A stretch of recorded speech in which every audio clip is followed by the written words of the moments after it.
The first thing she felt was the rain stabbing her skin like it had a personal grudge. It woke Lyra harder than any slap could, dragging her back into the world as the storm roared overhead and the chains at her wrists dug deep enough to burn. She tried to curl into herself, but the iron held her wide and helpless against the post. Exposed to the packyard like she was nothing and no one. The wind howled, the mud rose, and for a moment she wondered if this was how she'd forgotten, soaked, barren, and blamed for sins she never committed. She didn't hear the footsteps at first.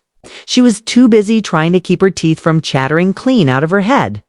But then a low rumble pushed through the storm, too heavy for thunder, too soft for anger. Alpha Rowan, she felt him before she saw him. The way every Omega felt an Alpha's presence. Pressure in the air, heat where there should be cold. Something instinctive tugging her attention up even when she begged herself not to look. He stepped into the torchlight, rain plastering his dark hair to his forehead. Eyes glowing gold with barely reined in fury gnawed at her. She realized in one dizzy heartbeat. But at what had been done to her? Who chained you out here? His voice was rough, tight, the kind of dangerous calm that made warriors freeze. She tried to speak, but the words tangled behind her shaking breath. Beta Darwin, she finally managed, said the pack shouldn't waste shelter on a barren Omega. Rowan swore under his breath, and Alpha's growl rolled through the storm, vibrating in her bones, and then he was at her side, slicing through the chains with one clean stroke of his blade. She collapsed forward into him before she could stop herself, her body too numb to hold its own weight. His arms wrapped around her instinctively, hot even through the downpour. You're freezing, he murmured. Easy, I've got you. The moment his scent hit her pine. Smoke, something warm and sharply alpha. Her chest tightened. She didn't want to react. She'd trained herself not to. But the bondoc she'd buried long ago surged painfully to the surface. And she bit her lip hard enough to taste blood. Rowan noticed everything. His breath hitched almost imperceptibly. Lyra, how long have you been out here? Since dusk. The words shook out in uneven pieces. Darwin said it'd teach me humility. Rowan's jaw clenched. It'll teach him something else. He lifted her with surprising gentleness, carrying her across the yard as the storm hammered down. Wolves watched from doorways, some startled, some guilty, but none dared speak. Rowan's power rolled off him in waves, making the very air charge around them. Inside his lodge, which she'd never even been allowed near warmth, hit her like a blow. A fire roared in the stone hearth, casting gold across the cabin's walls. Rowan sat her on a fur-draped couch, his movements careful, almost reverent. I'll get blankets. He turned, but she caught his sleeve without thinking. Panic flickering through her at the idea of being alone, even for a second. He stopped instantly. I won't leave the room, he promised softly, kneeling beside her as he wrapped her in thick wool. You're safe. For a long moment, neither spoke. Rowan's thumb brushed her cheek, wiping away droplets of rainor, maybe tears before tracing the bruise forming along her jaw. They hurt you, he said quietly. She swallowed. They always have. A dangerous light sparked in his eyes, but he kept his voice gentle. And you never came to me. Why? Because you're the Alpha King, she whispered. And I'm nothing they want in the pack. No heat cycles, no bond scent, no ability to carry pups. A barren Omega is a burden.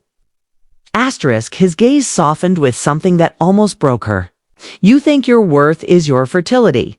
It is, to them. Not to me. Her breath hitched. She didn't know what to do with the way he looked at her, like she was a storm he wanted to walk into willingly. She tried to shift away. Weakness tugged her back down. Rowan caught her gently. You don't have to pretend you're fine. Let me help. His hands were warm, careful, grounding. Every time he touched her, something in her chest cracked wider. She'd spent years avoiding him, avoiding the truth that she felt too much around him. But the sensation that rose, now slow, burning, impossible, terrified her. Rowan, why are you doing this?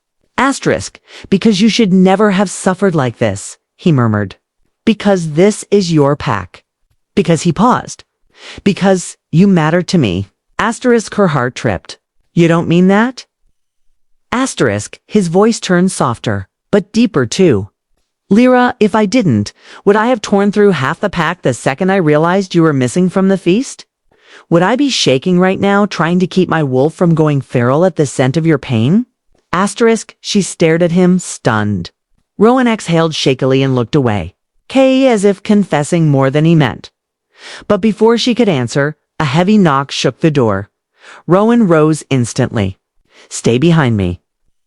Beta Darvin barged in without permission, something bold enough to be suicidal in front of an alpha king. His eyes landed on Lyra, wrapped in Rowan's blankets, sitting on Rowan's couch. And fury twisted his face. She doesn't belong here, Darvin snapped.